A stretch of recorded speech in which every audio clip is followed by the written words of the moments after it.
Hey everybody, welcome once again to another Smart Talk Tuesday. I'm your host Pete. I got Vince and Brandon joining me today again. How you guys doing? Doing great. Excited Doing to great. talk smart home tech. Absolutely. So we get better audio this week. I hope. Let us know how it's going, and let us know your comments in the comment box on the side. We'd love to talk with you guys, hear your thoughts. Today we're going to be talking about the perfect smart home hub. That's what we're going to try to figure out. What would make the perfect smart home hubs? There's a lot of hubs out there. None of them are perfect. We're going to build the perfect one. It only cost $11 billion when we're done. But first, before we get to that, and of course, we're going to have our big ideas of the week and our smart home regrets of the week. But before we get to that, we're going to talk a little bit about what's in the news, the smart home news. So, couple things going on. Brandon, I wanted to hit you first. I know you've been working with the new Alexa hub. Can you tell us a little bit about that? Yeah, so I didn't get it right away under embargo, but as soon as it released, Amazon did ship me the Echo Hub for an article I'm working on for Realtor Magazine. So I have it here. Ta-da! Right Nice. now it's with this mount, but eventually Pete's going to come over. We're going to put a hole in my wall. We're going to climb up in the attic, and we're going to get this thing mounted in the bedroom. Wait, is So, that so far so good? Is that the only reason you might have invited me over? So I'd have to go in your attic? I Sure. figured as much. We're making great content here. Yes, okay? great content. Me in an attic. Love it. But so far so good. You can control lights and music and basically anything you could with the regular Echo. But right now there's no ads on it, so that's a No plus. ads. Nice. And then have photos on there, which is pretty neat, and you can like change rooms. So I kind of look at it as like having a Crestron system, but I like a fraction of the cost. So it's got a lot of potential. Yeah. And it works really well with multiple cameras. So if you have cameras from like Real-Link, Ring, and I have one from Abode, you can actually do this multi-view thing, and all of them pull up, which is pretty slick. Nice. And it's the dashboard itself is really customizable, right?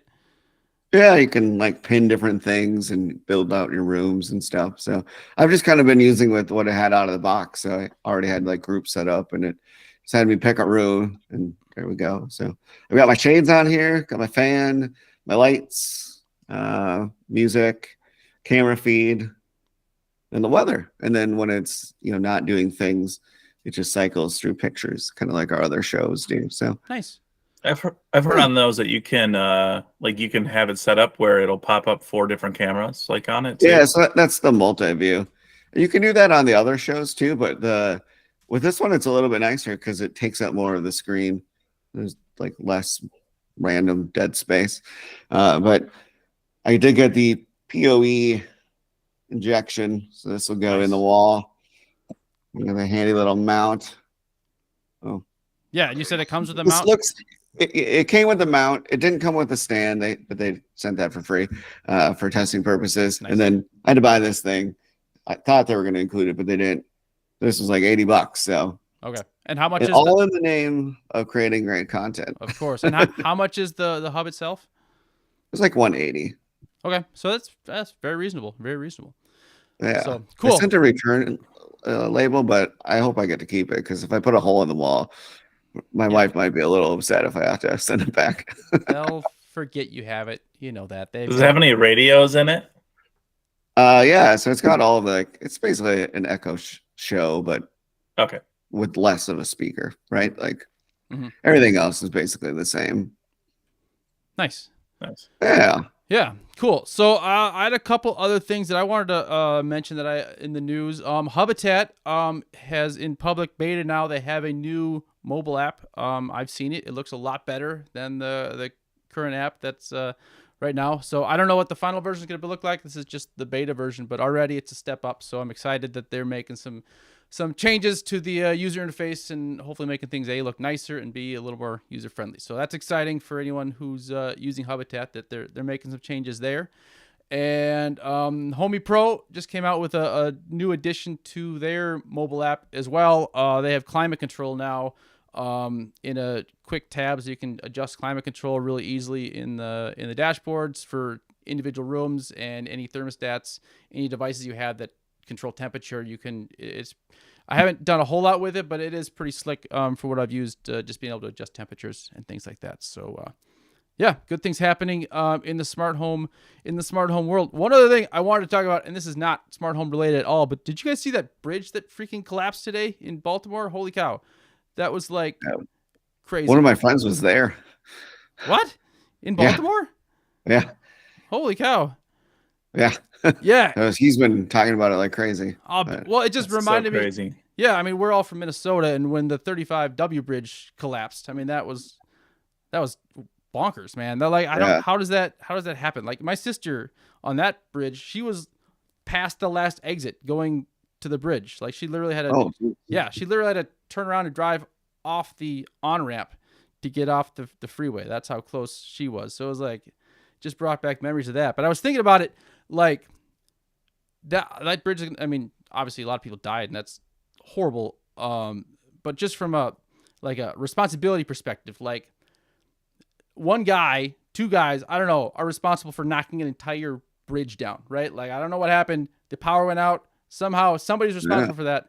And I was thinking, like, what is the most responsibility I have ever had in my life? Like, that bridge is going to cost $2 billion or something, right? Like, have I ever been responsible for something that could possibly cause $2 billion worth of damage? Not to get in like really big detail, but it's technically a pilot for the port that pilots them in and out of the port. So technically it isn't even the captain of the boat itself. Yeah. It is the pilot for the for the port authority. I mean, it might not be that guy's fault. Like I said, the power went out. Nobody knows who it is, but somebody's like, I just like, holy cow.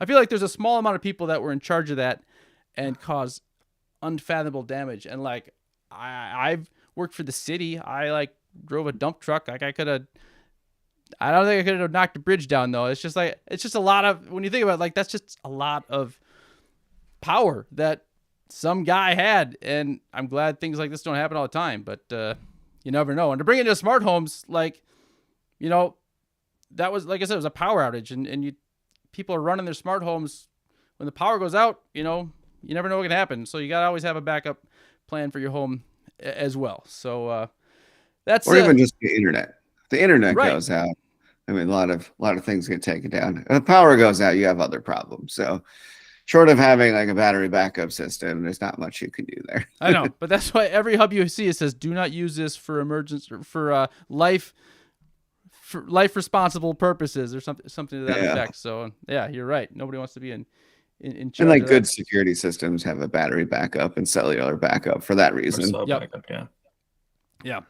Absolutely. So, well, let's get into our main topic here, you guys. We're talking about building the perfect smart home today. That's our goal. And you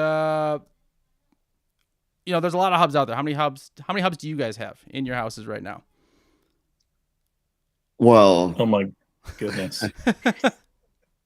Let's see. Are we talking hubs total or ones that we're like actually using?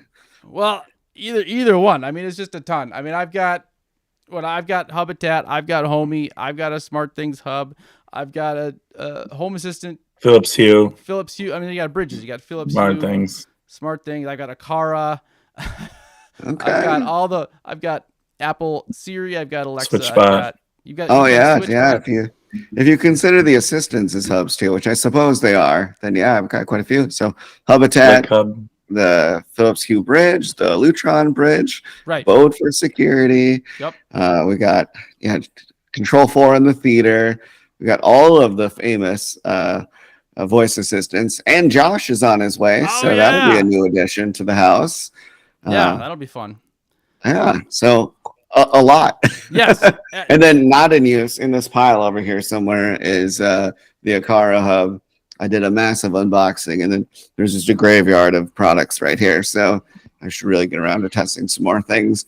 Yeah, but it's cool. There's so many options, but the sad thing is, like, there's not one hub yet that does everything. Rule them all. One hub to rule them all, and that's what That's kind of the argument of why people go professional, right? Like they're just one ecosystem, but then add a couple zeros to your cost. Yeah, totally. At least. So with that in mind, what's important in a hub? I mean, what are the most key factors that you guys think every hub we should look at when we're trying to build this perfect smart home hub? I mean, the biggest thing anybody's. Go ahead. Oh no, you go ahead. I insist. Oh, okay, thank you. I mean, obviously, I think across the board, the first thing is obviously compatibility is obviously the biggest issue that anybody has with the hubs.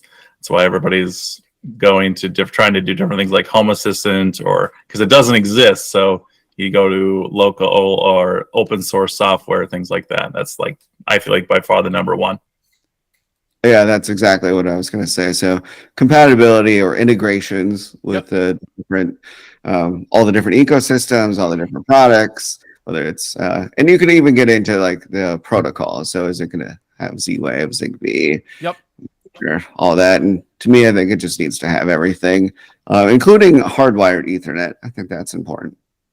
Yeah, that's a good point too, because even if the internet's not down, your router can still, the Wi-Fi can go out, function, and you need that to work. So having a hardwired Ethernet connection is more important than I thought it was when I first started getting connected. Yeah, and if you guys in the comments, please let us know what's important to you guys in a smart home hub too, and we'll share that here as we talk. Does Bond count as a smart home hub? Oh, yeah. I have one of those. Sure. Yeah. Hey, I think any bridge or things like that, those count, like, because you need it in order to connect this to that. And whether you're connected Wi-Fi or anything else. Yeah. So once we got our compatibility and integrations, and then the interface, very important as well, how you interact with the hub. I think that's where, and we'll get to this in a minute here, but that's where some hubs, where they're very capable. Like there's some hubs that are like exceedingly capable, but the way you use them is not very good. There's other hubs out there that are not particularly capable, but hey, it's really easy to use, right? super easy. So you want to find that right mix there as well. Dashboards, I think, are important for a lot of people. Now, some people argue that if you have a smart home, you don't need a dashboard, right? Because everything works on its own. I still think you need some ability to take over. I mean, Amazon thinks it's important. They brought yes, they do. They came out with a hub.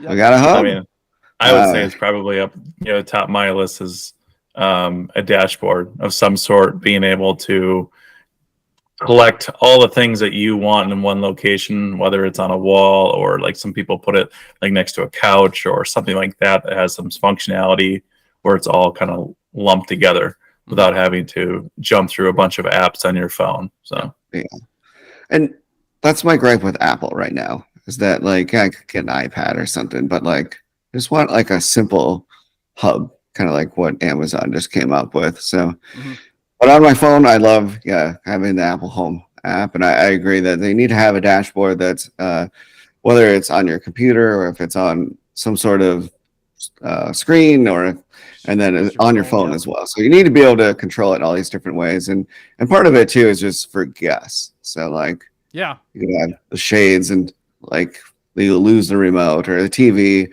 If you have a bunch of complex stuff, it's nice to just have one easy to figure out thing. It was like, I want music. I want this. Okay. Yeah, scenes. Yeah. Yeah. Go ahead. No, I was going to say, besides those things, I think having a hub that is like reliability is still an issue. I feel like across the board, like, so that issue alone. Yeah, for sure. So Fred mentioned stability is important. Totally agree. Stability, reliability is super important, and that's why Joel, like as little cloud as possible. Yeah, obviously that's part goes hand in hand with reliability. Now there's more to reliability than just being cloud free, but that's you can have. I think some people kind of misconstrue like a local system as it's all about security, and it isn't necessarily always about security. It's mostly about just having reliability and local control where it's not having to go somewhere else to communicate.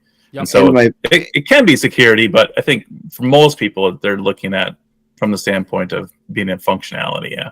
And just knowing that it'll work. So my frustration with cloud-based stuff is that like one of the companies either goes out of business, they change their terms of service, they switch over to software as a service, and that they monetize a portion of it, or they drop this stuff or want Chamberlain. updates, and then they don't fix the API, and so it just becomes a headache. And so I absolutely want to have local, everything local. Yeah, absolutely. I will just and say it's with the faster, caveat, you still go to the cloud and back. But I also want in China that takes forever. Yeah, you want local, but I also want to be able to access things remotely too. So there does have to be some cloud aspect to it. Unfortunately, I don't know how you could do that without a cloud, but I want to be able to access. I don't need to access everything, but there's some things I want to be able to see when I'm away as well. So the last thing I want to Real Link is a good example of that. So it's like the footage is stored on my NVR, but I can access it through the app, and I can pull up the cameras. And there's some secure way, but there's no subscription fee. So I think that's good. But access is different than reliability too. So like if it's executing locally, but you have a cloud access to be able to view that, that's separate, right? I mean, yeah. Mm-hmm. Yeah. So what do you guys think about voice assistants? Does the Perfect Hub need to have a voice assistant connected to it? I use a ton of like automations that have like literally especially with my kids, like doors being left open, refrigerators, garbage cans, like, and I use those as voice notifications through Miss A. Like it's so, I don't know, I use it a ton. Yeah, you guys. Brandon, what did you say? You guys use it quite a bit. I was talking to a viewer as well who would set up an automation for when their wife gets home or something, and I thought that was pretty neat. I had done something similar before, but it kind of got annoying after a while. But I think for the hub, it's got to work with all three because different people, different strokes for different folks, right? Different assistants for different families. our Perfect Hub is gonna have its own voice assistant that just. I don't think so. I don't think it needs that. Okay. And now you're talking about Josh, because Josh is technically could be a hub. Yep. So it could work it can be layered on top of professional systems, but standalone, like Josh.ai is local and it can control basically everything. So there you go. Yeah. I'll give you some feedback once it arrives. All right. And Home Assistant has a voice assistant. I think it's still in beta, right? That's supposed to be a local voice assistant. I've not played with it at all. So. But I have not played with it because I can connect the echoes up through Home Assistant, so I haven't had to use theirs yet. Yeah. So do you guys remember Bigsby? Bigsby, no. What's that? Bigsby, the smart things. I mean, they came out with like a hub for I don't even know how many years ago was that that never really took off the ground. Their voice assistant. Yeah. So there's an argument that it could be separate. But like if you're just you have a bunch of Amazon devices, or you have a bunch of Google devices, or you have a bunch of HomePods, like you're already invested in that assistant. So like the compatibility for me is more important. Yeah. I just need to be able to say, hey, turn on the lights, I feel like they do different things too. Like I can ask SA for something and then Siri for something else. Like I just know which one to ask for specific things, especially when it comes to you use more. Oh man. I use Siri on my phone quite a bit. Like if I'm asking to set appointments or reminders or things like that. But like if I'm like setting something that is like a household thing, like that is consistent. Like I have a reminder with an Echo or with the Echoes that need to check the water softener, like salt, like every 3 weeks, or something like that, where it'll announce. But like I don't know. I feel like very like distinct, like between the two of them.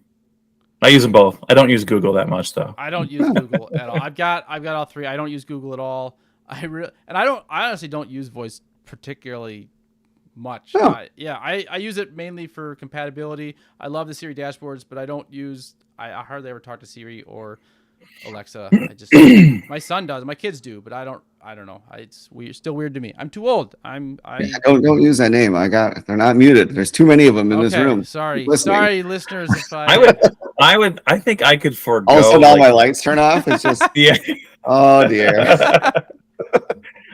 I feel like I could forego like the voice assistant part of it, but like I use the voice for like lots of notifications and reminders. if that makes sense. Like, interesting. So I use Amazon mostly to control things around the house, but if I want to like ask questions, I found Google is better and also is better at the weather. So we actually keep both. And then the HomePod is just so that I can have the Apple Home integration. I rarely ever use it. Occasionally I'm like, look, my phone, I can pass things off to that. It's That's an neat. excuse to write off all of your Apple stuff that you want, right? Oh, yeah. Nice. So Mark's asking, how important is a debug tool for a hub? It shouldn't be important at all because it should work all the time. You shouldn't need it because it should be. It should just work. It should just work. It doesn't. No, he's right. It is important. That's actually an area where Habitat does very well. They actually their logs and stuff really give you a lot of information. The Homey Pro doesn't have as good. Home Assistant's pretty good with that. I'll say Home Assistant.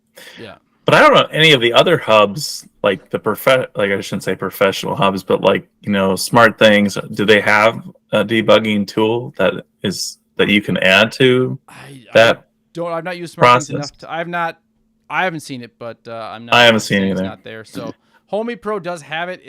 You gotta sign up as like a developer account, which is free, and it's just an extra hassle. And I know why they do that. They don't want people that are not too invested in it to have to worry about that, I guess. But it would be nice to have a little more with that. Yeah. So my audio's. Oh man, I thought I fixed my audio. All right, guys, I'm gonna bring my audio up. Maybe it's just I just need to talk. How's this? Is this a little bit better? Oh, there you go. There we go. All right. Yeah, it is it's a new mic, you guys. We can make a drinking game out of this. I don't have a beverage near me, but anytime someone says something about your audio, just have it. Man, everyone says we could get a sponsor, we get a drink sponsor, and then everyone could buy that, and then we'd make all the money. So wait, we're making money off it? Oh yeah, all the money, so much money. All right, so you guys, what I did here is with these categories we kind of talked about, not everything, but I've made a little chart here of some of these things that are important for building a perfect smart home hub, and I kind of want to go through them one at a time here. Well, let's kind of pick our favorite hubs for each of these, and we can list them out there. Oh no, I hit something. Sorry, guys. There we go. All right, it's back. So okay, so we're talking protocols, radios, compatibility, capabilities, reliability, user interface, dashboards, voice assistant, and reliability. So those are what I kind of want to hear from everybody, what their favorite is. And again, you guys in the chat, which I seem to have lost here for a second. Hold on one second. I'm gonna find you guys. Kick it off. You kick it off. So what is the protocols and radios? Yes. I'm going to go with Habitat. Agreed. It's got them all. Agreed. Yeah, so absolutely, I think it's Habitat all the way. Homey Pro actually does have more because they've got an RF blaster, but their radios just aren't as good. Habitat nails it with their protocols and the radios. So and the newer versions, so you don't have to build out your mesh as much. It can go further. Yep. I remember when first setting that shit up, it was like, God, I gotta bring the hub next to the switch, or like start in the middle of the house and kind of work your way up. Yep. Otherwise, it's just too far. Yeah. So they've done a lot better with that. I agree. Vince, you agree with that? I agree with the same thing. Yeah. Okay. Yeah.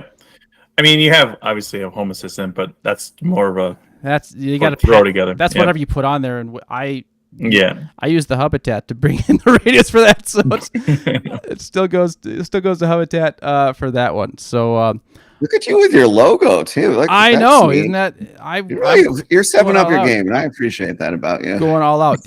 I've lost the chat though somehow. I don't know what happened to that. So you guys, if there's things you guys follow, right, follow the chat. I got it pulled up. Okay, cool. So compatibility. I think there's only one answer for compatibility as far as who's the best. It's Home Assistant, right? I mean, they're compatible with freaking everything. Not always easy to do, but it's a full-time job though. It is a full-time.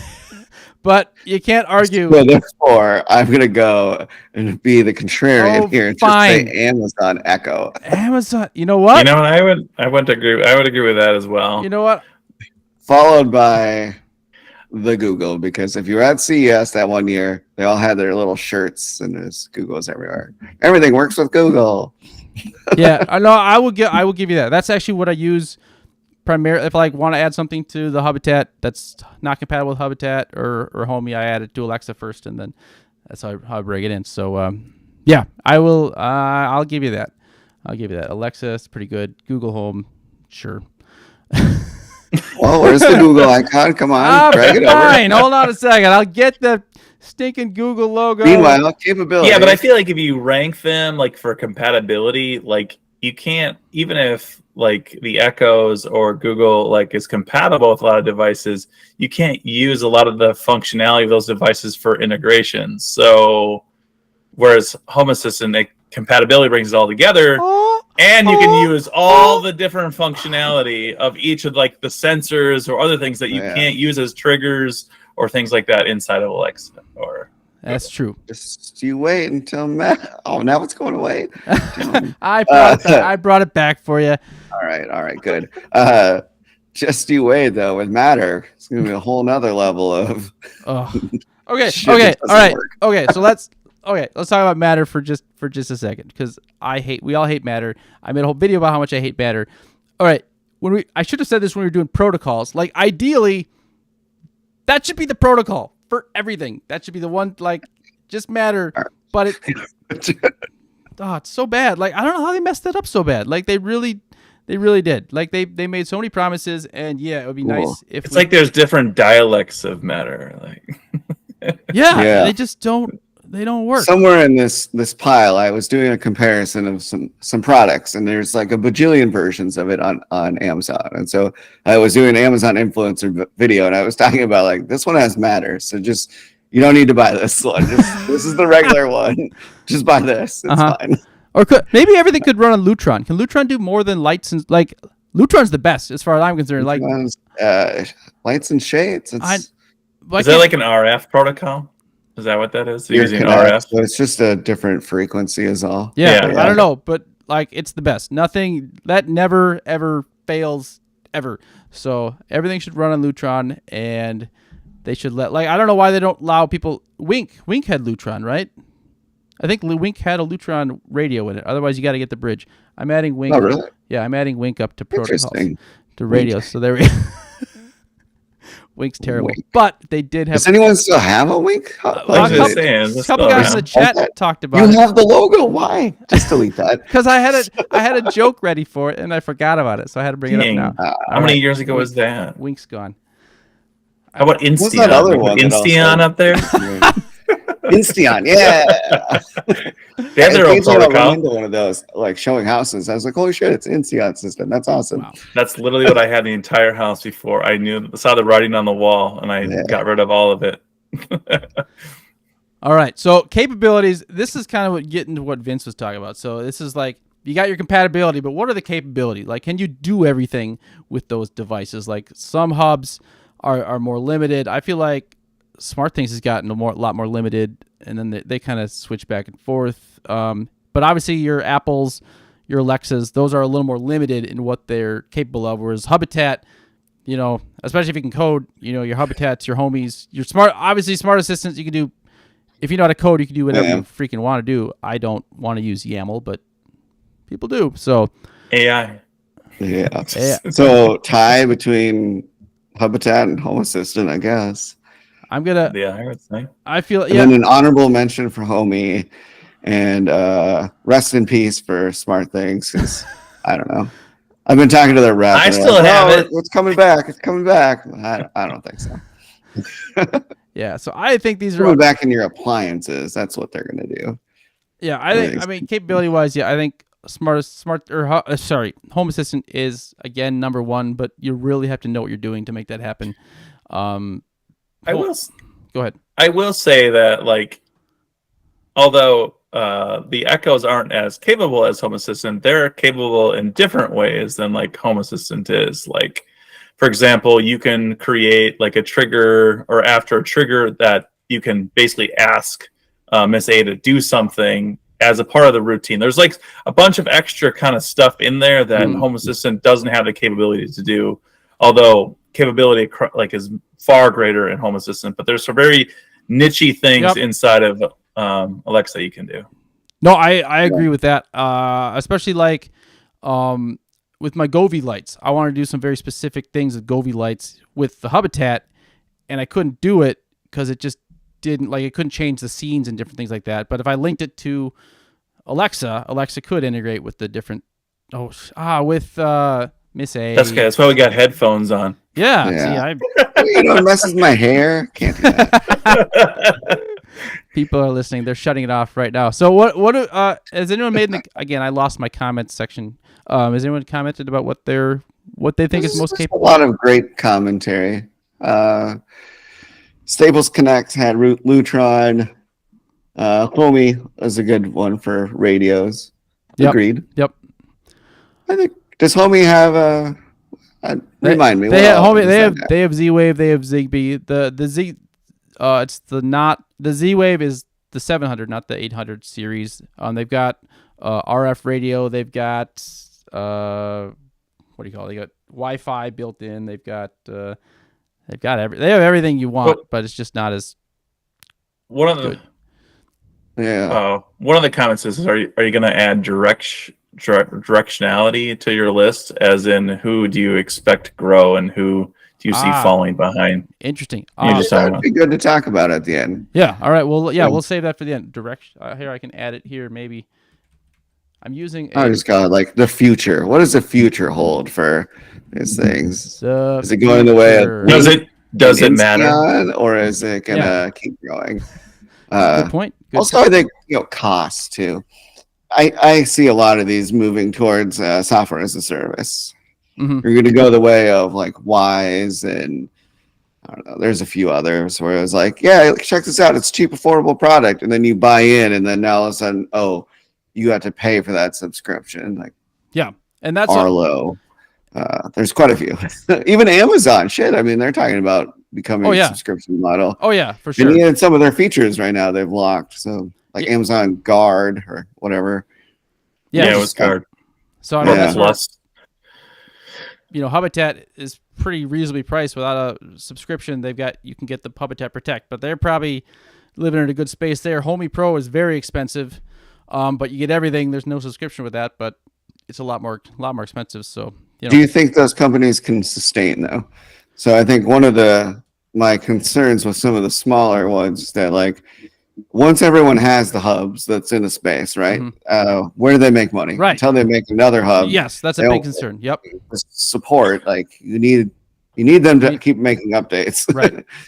Well, even the big companies like Amazon lost how many millions of dollars with their Echo program? Mm-hmm. Like, I think it was billions, possibly. Well, now they turn them all into advertising machines, though. Yep. And then when you opt out of that, then they just add more options that you also need to opt out of. But like, I don't know. It's frustrating. All right. It's like a full-time job. Yeah, exactly. Well, it's like a television, right? You pay for the television, but then you get the cable, right? Yeah. So So what about reliability? Sneaky though. It's more targeted now. So like, they'll have things that you've been searching. Yeah, because they listen to you all day long. It's like they're designed to sell things in every room. So weird. What have I done? All right. What about reliability? Vincent, you have a low price offer. Put something in your save for later cart. Eventually, it's going to be like, you don't even have to say yes to it. It's like, unless you say no, we're just going to send this thing to you. All right. So this is on its way. We're charging you. Based on your facial expressions. Right. You indicated while you were sleeping. Wanted this. If not, bring it to Kohl's. They'll take it back. I know, that's so great. Coupon while you're shopping that day. I love the Kohl's returns.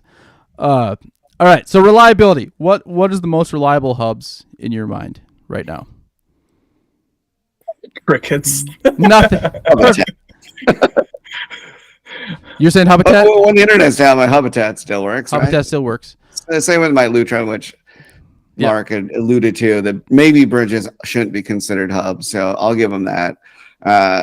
Specifically hubs, Habitat for the win. Yeah, I mean, I haven't had a ton of issues with Miss A. I've had lots of issues with Smart Things, but yep. Try it. Unplugging your internet and see how well she works. Yeah, man. It's a good point. Good point. I mean, you can't have it all, Brandon. Yeah, well, you can. I'm gonna have my cake and I'm gonna eat it too.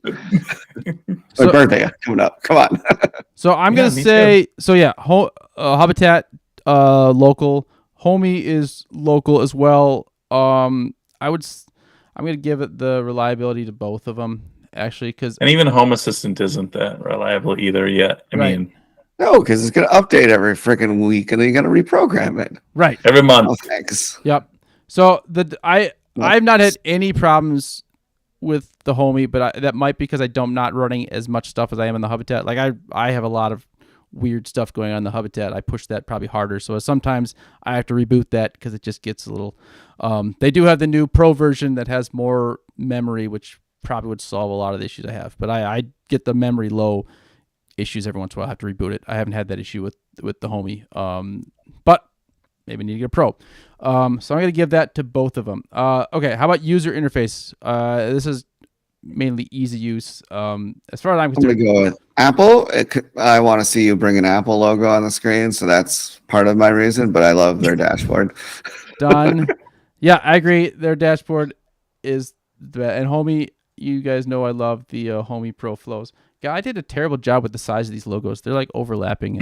Like I should have planned this out. I apologize. I'm surprised that you even had it. I know. You're really stepping your game up, and I appreciate that. I'm trying. I'm really trying. New microphone, new logos. It says someone made a comment that says, well, Homey has wave issues. Z-Wave. Sure. Z-Wave issues. Yeah, I've heard. I had a little bit of trouble connecting, but I haven't had troubles once they got connected with it. That's just me. I don't have a ton of. I only have a few Z-Wave devices connected to it right now. I have a ton of Z-Wave devices, and I will say that connecting Z-Wave devices, I feel like on any hub is a chore. Fact. It doesn't matter which one it is. Worse, excluding them. Especially when you don't have the original. Yes. Okay. All right. You're right. Okay. Honestly, this is where one of the Habitat's greatest features is their Z-Wave exclude. Like you can exclude a device from anything. It doesn't matter. It will find it and exclude it if you hit the exclude, and it's awesome. Because Homey, I don't even know how to exclude a Z-Wave device in the Homey, which is a huge bummer. So I use the Habitat for all exclusion. So good job to the Habitat. But I will say, once they're connected, though, you have relatively no issues. But it is a train wreck to get to that point. Agreed. Yeah, like I have not had a problem once I've got it coming from the person that accidentally deleted their SmartThings hub a month ago and had to re-add, I don't know, like 60 Z-Wave devices. So nice.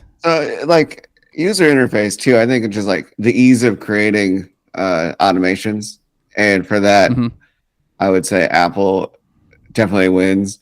Like Amazon is pretty straightforward, but like the way where they put buttons and how they sort things, it's like 4 clicks to get to stuff. Sometimes it's not intuitive. Google is pretty straightforward, I would say. I would say Google's pretty straightforward. I agree with those. Yeah, but Habitat, obviously bottom of the list. Home Assistant, even further down. There's your programming degree, right? Oh my gosh, yeah. I don't want to program anything. No YAML for me. I feel like with the user interface, like, why is this something that it gets left in the dust, like in the dustbin? Like, why is it that nobody can figure this out? Man. It is because it's engineers that build this stuff. That's totally why. They don't understand how normal people think. They really don't. Like, they legit don't understand that not everybody sees the world in this linear fashion. Stupid. Yeah. So this is why. That's why. Yeah, they need to invest the money and like watch how people use their products. Yeah. When I was doing consulting for a real estate tech company, like I did a lot of that. I was like, well, how would you get to this? And just don't say anything. Just sit back and watch the person struggle through it. And like, oh, clearly we needed to make that more obvious or less clicks. And then or like change the name even. And then don't just say, well, that person's just stupid. That's no, that's not the reason they couldn't figure it out. Sometimes you got to change your ways a little bit. So again, that's why I like the Homey Pro like a ton. The flows I think are amazing. I just love, like, for me, that just makes total sense as to how to automate a home is with using the flows. It's visual. I know it's not for everybody, but for me, it's like they plucked out of my brain the exact way you should build an automation. So. Yeah, I agree with you. Obviously the only issue is compatibility right now, but right. Yep. Hopefully that'll come into line some decade. Yep. Okay. So user interface dashboards is very similar. I'm gonna give Apple dashboards are awesome. I love Apple. The only issue is that you don't have an Echo show equivalent. True. So that's disappointing. I guess iPad, but I think there needs to be something wall mounted. Otherwise, I mean the big three, right? Like Amazon, Google, Apple, they're all right there. The new Echo Hub is a lot better. Like it used to be, if you could take I have a regular show here and trying to use it to control your smart home without using your mouth, mm-hmm. It's a pain in the ass. Okay. On the new Hub, it's really intuitive. It's just the buttons right there. It's more like nice. Apple/Google. It's almost like they copied them. A little R&D, if you will. SmartThings dashboard is actually pretty good if you put it on a tablet compared to what it was before. And then I use you can use third-party stuff too, like Sharp Tools or yep. There's so much information though; it's like overload. That's true. And what about so have you used? I've not done much with the Home Assistant dashboards. A lot of people love the Home Assistant dashboards. They love them, and that's why they use Home Assistants just for the dashboards. I haven't gotten around to really customizing them that much, so I just kind of have what they have. But I have a couple set up. They're not intuitive to set up. That's like Sharp Tools or anything like that. If you look at some of the really cool dashboards that people that have created in Home Assistant, they have spent a lot of time. Full-time job. Yeah. Full-time job. It's not intuitive at all. And even when you just use the generic mushroom dashboards that you can download, you can't assort them very well, based on the orientation of the tablet or anything like that. So, mm-hmm. But yeah, I have a Here's couple. Here's a real wild card for you guys. Alarm.com. Funny, I don't Their have... dashboard is actually pretty good, to be honest. I don't have an alarm.com logo, but I'm throwing some weird ones out there to see if you have. Love it. Well, but on the pro side, it's actually pretty user friendly. I'm not gonna lie. It got things just right there, and it's oh yeah, I can figure this out. Don't they used to be Vivient or something? That's a competitor of theirs. Oh, okay. Yeah. Okay, so voice assistant then. We talked about this a little bit. They're all good for their own things. Again, I'm not gonna even. Josh wins. Okay. I'm just not putting. Just put all three. Main three. I'm just not putting Google Home up there because I just don't. I don't know. I don't care for it. I don't have a reason to not care for it. I just don't. So but what if he actually doesn't have the logo and searching things? So I'm giving it to those two. All right. I have reliability twice. That's why okay. See, I blew it again. I have reliability twice in here, and that's why the spacing. It's that important. It messed the spacing up. Everything would. I thought I had it right, but then when I added another one, I scrunched everything together, and now our logos are all messed up. So, you tried. I did. I put in the college effort. Fred says Google Home sucks. What the hell? I was gonna say. I mean, I don't disagree. I definitely Fred. You're my man. A good college try. I did 90 days or something. I switched all of my stuff out to Google. Yeah. And then I ended up switching. I have 2 tours on you can see I was all in on Amazon and then I went all in on Google and I thought the doorbell is good. But everything else, I was just change it back. Ecobee is better than Nest. Ring is better than their doorbell. Voice assistant for sure. Amazon. Yeah. No, I'm an Amazon Apple guy for that. So sorry, Google Home. You lose. Apple would be better if there was better video options. Your 3 lock option or your 3 doorbell options all suck. You don't like the do secure video. So yeah, I'm testing the Aqara doorbell right now for HomeKit. I got one of those 1 second. Oh. I put in a what was it called? The Logitech doorbell at my mother-in-law's house, and that was a pain in the butt. Lock. Ooh. Yeah. Yeah, the Logitech doorbell. Holy cow, the HomeKit Logitech doorbell. And it wasn't their fault. They sent us a used one. It was that's the one I've got. So it's got some good features. I'm having some fun. It's going on next. I'm having some fun with it. So we'll give it the full review. But I'm enjoying it so far. Some cool stuff. So all right, let's talk about. They make good products. Yeah, I did a whole. I'm not like as Team Akara as like Shane and George are, but I like their stuff. I've been impressed. I've been impressed with what I have so far. So it's and just I love the price too. I mean, it's for the price of Akara stuff, it's very good, very good. All right, so the last category we're adding it from our friends in the chat here, the future. Which hubs right now do you think bode have the best future ahead of them? None of them. Apparently none of them. They're all terrible. Let's get out of this business and dig ditches. The big three for me, because they've got so much money behind them. That's true. Yeah. So okay. Everybody else, I don't know. I could see every single one of them switching to software as a service, and bye. Yeah, I mean, I don't see Apple ever really competing in the full smart home space. That's just not who they are. I don't, they're never gonna try to get the people that are really the tinkerers, and things like that. The new Alexa hub is very interesting. If that can be actually function as a full hub and build the full automations, I think they've got you feel like any of them, they really wanted to conquer the space, they could, right? Like that just seems like they just haven't really wanted to. So the smaller guys like your Habitats and Homies and stuff are getting to play and make their way through. But yeah. Well, there's always going to be a market for someone that wants to tinker a little further. Mm-hmm. So the Habitats, the Homies, the Home Assistants, and with like Home Assistant, then the nerds are going to keep that alive. It's all like sourced, just right? sprawling. Yeah. So do you think Home Assistant can? If you've seen the Home Assistant Green, right? That's an entry level Home Assistant hub. It's ready made. You plug it in and you go, right? So they're trying to go after people that aren't computer engineers, right? Is that a viable lane for them? I mean, Home Assistant? I would say they are bigger than the other hubs out there. I mean, they definitely have more people using it than Homey and Habitat. Not the big three, obviously, but they're, as far as they're more smart than Smart Things.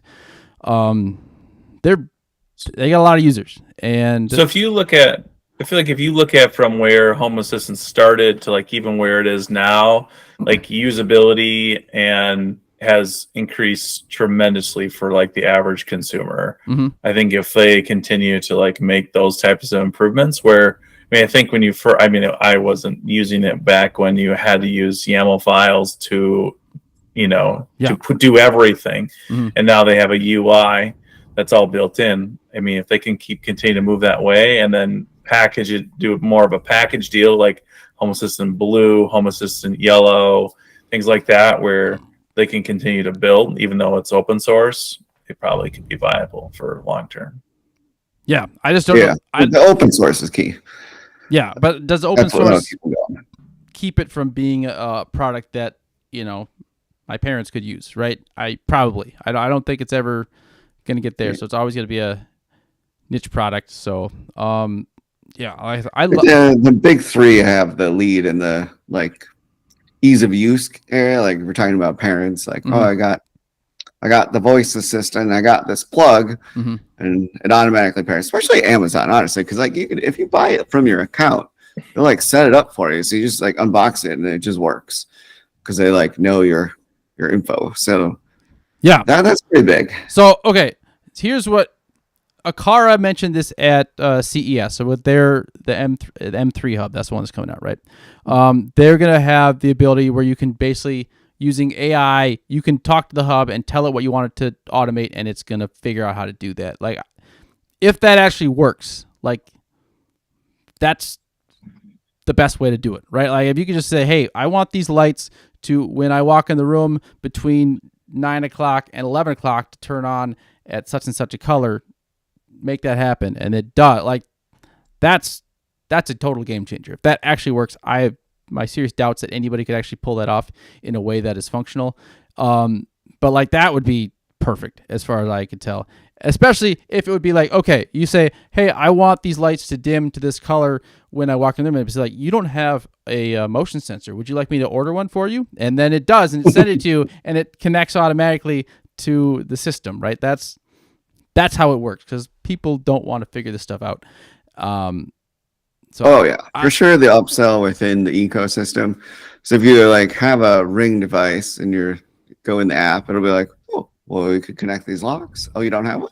Here's where you can buy one. Yep. Oh, you want to light it? Like same thing. But you're talking about a car here.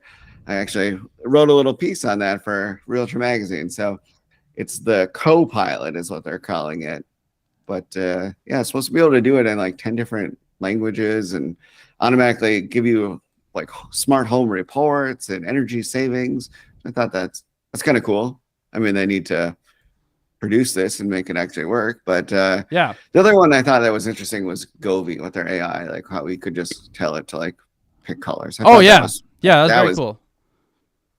Instead of making the scenes and stuff. But my concern with smart things, and I think the way that they're going to go with that is that they're just going to start building it into all their appliances, and it'll be like for home control. But they're going to get away from devices, and they're going to get away from like building out the software side of it. It's just going to be just like stupid stuff like connect to and So I've got my comments up here again. I can read them again. At my home, Mark, he's saying that Homey has a good developer program, and they do. They have a lot of they make it easy for people to develop apps for it, and there's a lot of cool stuff happening there. And I don't know, they're making a push here in the United States. They're big in Europe, so I think they're going to grow. They're definitely going to grow. Whether they're going to be big enough to take over the world here in the United States, we'll see. But I'm excited for what they have. I know Habitat has mentioned that like I said, they've got a new app coming out with a different look to it, and if they can bring that new look to the UI at some point, I think they've got a chance, just because their price point is so good and they're ahead with some of the radios and stuff. So if Habitat can tackle the usability issue, they could be great. But that's what's been holding them back. So I know they're all working on it, so we shall see. But it's always exciting. And again, when UI takes over, then life will be better for everybody, right? Right. So, okay. So, any final thoughts here about the Perfect Hub? Any final things you need to say? Like, nope. We've made. I think at this point you need two. Two hubs. Two hubs. So one is going to be your primary voice assistant / dashboard, and the other hub is going to be running behind the scenes and doing your more complex automations. I don't disagree with that at all. It's okay to have more than one. Yeah, and the ability to have an easy mode and a complicated mode for some people that want it easy, and other people that want to tinker. I think that'd be great. So, all right. Well, that was a good discussion there. Let's get to our big ideas, our smart ideas of the week. So I hope you thought of something great and wonderful, guys. Who wants to start? Who has their smart idea of the week? I can go, Brian. I went first last week or 2 weeks ago. So, smart idea that I've been working on is actually, I have casement window cranks, and in preparation for the summer, obviously I have automated blinds that go up and down, but I wanted a way to automate my windows to open and close based on temperature outside, temperature inside, air conditioning. So, I started basically creating a DIY option. Reed on his channel came up with these 3D prints to be able to mount a motor here and then inside, where it'll actually crank the windows open and close. So I'm in the process of developing those specifically for my windows. Nice. This is a little bit too big, but that way I can open and close some of my windows in the summertime here. Yeah, that'd be awesome. On what it's like. And when it rains, it'll automatically shut the windows so you can. It automatically. There we go. That's the biggest pain point in my house. In the kitchen when something's burning. Oh yeah. Nice. You know how that goes. Heading over the window, crank real quick. Yeah, love it. Brandon, what you got? So, all right. So what am I working on? We've got a bunch of stuff that's getting tested for Amazon Influencer and for Realtor Magazine. Pete's going to come over. We're going to run up in my attic and install this. It's going to be great. But I've also been helping a friend go through. He's building a luxury home, a very nice home, but reviewing some proposals for him. And so what's interesting now is we're getting to the security portion and kind of looking at the different paths, one being alarm.com and the other more of a DIY part. But the frustration that I'm running into is that there really isn't a good NVR system that can be pulled up on like an Echo. So like right now I can do multi-view on like an Echo Hub, and I can pull up like a Reolink camera, like a Wi-Fi one, but I can't pull up an NVR.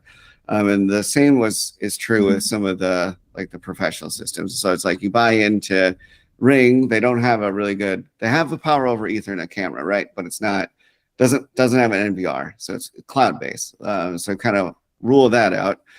So trying to like find out what's the best system for the cameras, but then also like having it tied into the security system itself, so that it just has one app, I think would be real slick. And so I think it's part wish and part like kind of research of like how can we make this happen. And then shameless plug, I've got 2 smart home tours coming up. That should be really good. So if you guys are interested, check that out. The first one is an older home, a luxury home. They built it in, I think, 2000 and maybe a little after, but it's got Crestron and Lutron throughout. And we talk about, how you can bring some of these things up to date.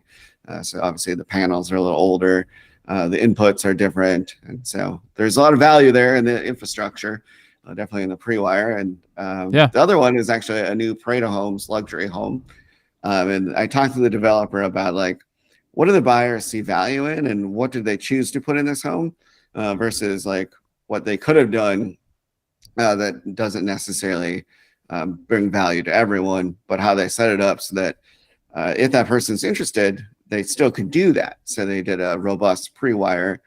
That way, if you wanted to add, Crestron or do video distribution, audio distribution, anything like that, you would still be able to in the future without them spending 50 to 100,000. So it was really interesting hearing his perspective and what people are requesting in that price point. And that one was 1.8 million. Oh, sure. Okay. So we're very DIY, right? This perfect for this channel. Not quite enough. We'll get there. No, that'll be fun. So that was interesting. I got one. My big idea this week is batteries. Right, we were constantly running out of like the batteries die in different devices, and I don't check or get warnings, so they just go out, and I got to change batteries and all these stupid devices. And I just either I want my vacuum that's roaming the house to just like change batteries as it goes. I don't know if that's possible, or is there a service like I'm a DIYer? I don't mind doing stuff myself, but I hate maintenance. Is there a service that like can hook up to my hub and know when the battery's going to die? And just like, I'll give them the keys to the house. I give them a code. Just come in and change the batteries when it needs it. I just don't want anything to die ever.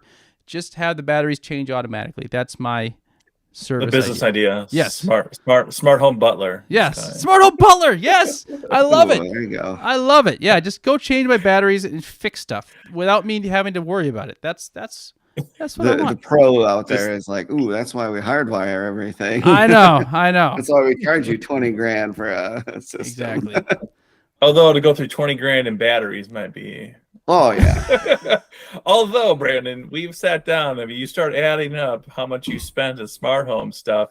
I think you'd be, I was pretty surprised and shocked. I remember what your number was. Yeah, we can't say that. I know mine to the penny right now, but I have a little bit of an inside track that I'm a tester for Realtor Magazine. So get a lot of stuff sent to me. I know that is the thing is, but you add that stuff up. I pay for the good stuff, right? Like I don't want shit switches in my house, so I don't have any Wi-Fi crap here. So it's kind of now we're at the point where it's like we got the existing product versus contender. And so the contender really has to impress me to earn a spot in my I household. like that. This sounds like a new segment. This sounds like a new segment for future shows here. There you go. Talk about who's. By the way, if you're new to smart home and you're watching this, like run away from Wi-Fi devices. Oh, totally. Yeah, that was hot garbage. Oh my gosh, that was last week's regret for me. My last week. So let's get on to our smart home regrets here of the week. Who has a smart home regret, or should I just go first? Oh, why don't you kick it off? Okay, my smart home regret is trusting any video I've seen that makes something look like it's going to be easy to do. Like holy cow, like every thing I try to do is there's always something, it doesn't have to be big, but there's something weird and different about it, right? Like today, I was just trying to put an outlet in. I just want to put a new outlet in, connect it from an old switch box, right? Seems like an easy process, and it is, but it was a fiberglass switch box. So in order to make it code, I had to punch it out, but it doesn't have a clamp, and I gotta either knock a hole in the wall to tack it to the board, or I gotta go to Home Depot, and they don't sell the actual clamps. I gotta buy a whole nother box and rip the clamp out of that and put it in, and it's just the extra little annoyance and hassle that I don't know how. All the other people seem to just, this is so easy, and it works. And it took me 5 minutes. Nothing takes... Editing. That's how. Editing. See, that's why when I make videos, I keep that stuff in. People need to know that everything's horrible. Oh my God. I'll do here's where I went wrong, and here's what you have to do, especially with smart locks. Like, oh, you see this stupid little wire? Like, it's got to go on this side, otherwise it no fit. Yeah. You could do an entire montage of me just swearing while installing smart locks. So, okay, we're getting kind of long here, but one time I was setting up a router, right, for a new router, and I had to call customer service because the directions were terrible. I couldn't get it figured out. I called customer service, and they did me a step, and I'm like, I did that. I did that. They're like, well, did you reset it between that? I'm like, no, it doesn't say to do that. It's like, well, you got to reset it between. I'm like, it didn't say that. You didn't even say that. You didn't even tell me that while we were doing this. I'm like, all right, I'm going to reset. He's like, okay, we're good. I can hang up now. I'm like, no, you're going to stay on the phone until I realized I couldn't actually hang up until he said I was satisfied. I'm like, I'm not satisfied. You're going to stick here with me while this thing reboots for 15 minutes. And I'm going to, what's your favorite color? Exactly. He's just got you on mute and he's watching you do something like, yep. Getting paid. Gosh. So dumb. All right. What do you got, Vince? I might have, all right. This is the weirdest thing that happened literally this last week. All of my my Samsung Smart Things TVs, or well, not Smart Things, but all my Samsung TVs would not turn off. So whether you turn it off with the remote or the app or manually, whatever, it would automatically turn back on in 15 to 30 seconds. And it was every single one in the house. So I'm not sure if it was some firmware update with Smart Things, but automatically. Anyways, so if you have that issue and you have Smart Things, you hold down the power button on the remote, and for, I don't know, basically 15 seconds, it cycles on and off, and then the problem went away. But it was the most annoying thing for about 24 hours that we couldn't turn any of them off. Jeez. Yeah. These are the... Dang smart home stuff. Yep. It's the best. My girlfriend's like, this is the dumbest thing ever. No, it's making life better for everybody. This is what smart homes do. They make our lives easier. So... Couldn't. Awesome. All right. Well, we made an hour here, guys. That's thanks. Brandon's got his. Oh, Brandon. Oh, I'm sorry. I didn't want to hear Brandon. Brandon, we're ending. Yeah, I don't think you do want to hear mine. It's, no. What? Setting. What does that have to do with Google Home? No, actually. So I've tested a lot of robot vacuums in my day. I'm no vacuum wars, but I fancy myself a bit of a connoisseur of the old smart vacuum. And I've been spoiled in the past, with the high-end models, with the object recognition and the avoidance and whatnot. But lately, I've been testing some more entry-level ones, some of the best sellers on Amazon, and trying to compare those. we had a poop incident. Oh, So no. occasionally the cat does poop outside of his box, and unbeknownst to me, that had occurred. And usually they clump up and get hard, not a big deal. But this one does not, and the robot got it first, and it came in the house. I was like, "What is that smell?" So yeah, I had to disassemble this thing and just. You disassemble. You didn't toss it out. Well, so I'm still doing a review on it. Will this make it in the review? Absolutely. Object recognition. Did you shoot video of the bloodbath at your home? Oh no. Yeah, he was asking. I really pride myself in having. And that never happened before in all these years, and now it finally did. So that is unless it was filmed, I'll share it with you. We're all family here. That's horrible. Not a fun situation. No. So you get what you pay for with robot vacuums, right? Like, some of these things are so stupid. The newest one, this Lafont, it's so dumb. It gets itself trapped. It can't even go over like a tiny rug. I've got some good footage for this review, but I don't want to dog it too much because like people still buy it. And for $88 is what I paid. $88. It's not bad. It was on sale for the spring sale, spring whatever. Wow. It's like apparently one of the best selling robot vacuums, and I get it. But yeah, it's really dumb. It full speed ran into the dog, which was quite entertaining. Like the dogs are so used to the smart robots that they go around them. This one was like YOLO. So what one was on Poop Patrol? I can't say. It's a big name. Woo. We'll see it though. It's gonna come out. I don't think. I don't know. You have to actually, so this is actually the second time I've had a poop issue. I had one with a Roborock once, and that one, like, I was tempted to just throw it in the garbage, but I have a video of me cleaning it out, and it wasn't poop. It was vomit. It was the cat had a hair bone. It just straight ate that, and I was like, oh boy, and it dried in there. Oof. So did a different vacuum clean up its mess? Was our vacuum good enough to clean up smeared dog poop, like a shampoo situation? Not. It is not. No, it's so much worse. Fortunately, this was on hard surface. I was going to ask, what surface are we talking about here? Okay, all right, good. If my house just is randomly listed, you know what happened. That's so bad. So bad. All right. Not pleased. Yeah, if your wife didn't hate your smart home before, good Lord. Also, Cat is to blame here. He's partially responsible. True, that's true.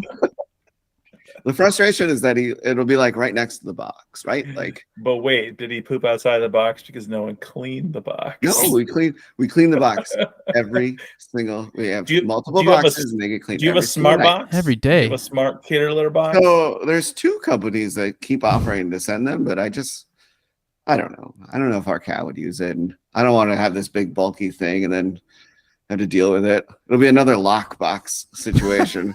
I don't know what to do with it. The lockbox. I was like, can I ship this back? It's so big. Just it's obnoxiously large. Just put a stamp on the side of it. Take it back. Don't care. So I don't think they want it back. Hopefully they listen to our feedback, right, Pete? Yes, make I hope so. Better. Don't. I have so many videos of the guy the delivery people not using it. They're setting it on top of the box. You're right, it's next to the box. Put it in front of it, on top of it, or like they try to use it, it didn't work. Right. Yeah. Yeah, it's a great idea. Terrible execution. Idea, but poor execution. Practice. Yeah. All right. So I get like not having children get locked inside, but like the default needs to be that it's unlocked. Yes. Don't make extra work for the delivery people. They're already working. They won't take it. Needs a child. That's not someone I want to piss off. Like I know they're good people. They're good people. They work hard. I actually shoveled for them yesterday, just a little path because I knew they were coming. Yeah. I felt bad. I'm like, I don't want them slipping on my driveway. I didn't shovel all year, like at all. And I finally had a shovel in freaking April, whatever, March. So, All right. Anyways, we've gone on long enough, I think. I think it's a good show. Thanks for joining us, guys. Thank you, everybody at home, for listening. Thanks for your comments. We're going to be doing this again in 2 weeks. Every other Tuesday, we're going to be doing a show. So look for that, and we'll see you next time. And thanks, Brandon. Thanks, Vince. Thanks, everybody at home, and we will see you next time. Oh, it's not doing it. Do the end thing. The button didn't work.